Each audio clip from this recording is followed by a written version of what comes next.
In this video, I'll teach you how to use the priority field in Planner Premium.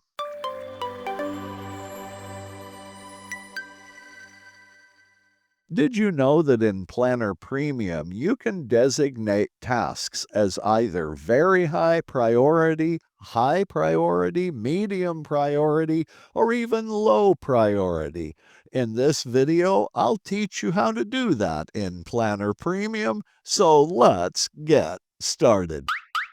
In this sample project, I've completely planned the project using task planning, resource planning, and assignment planning. And I've also baselined the project. Now what I'd like to do is to set a priority value for each task in the project. If you create a new blank project in Planner Premium, you'll find the priority field way over on the far right side of the screen. If you want to move that field, click and hold in its column header. That's what I'm doing right now. And then drag it over to the left to whatever position you'd want it in the grid view.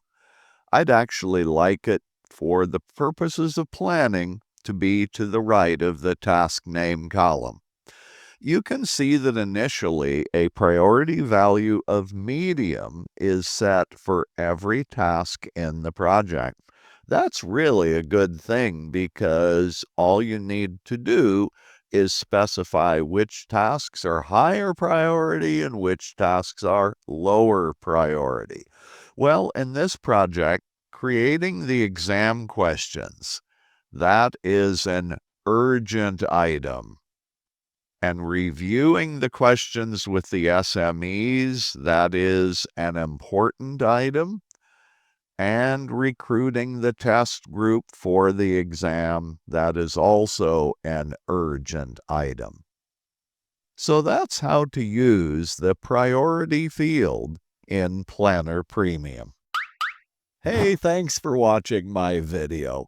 If you found this video to be helpful, I'd encourage you to share it with your friends and colleagues. And if you have a question, please leave it in the comment section below and I'll get back to you to answer your question. And as always, I'll see you in my next video.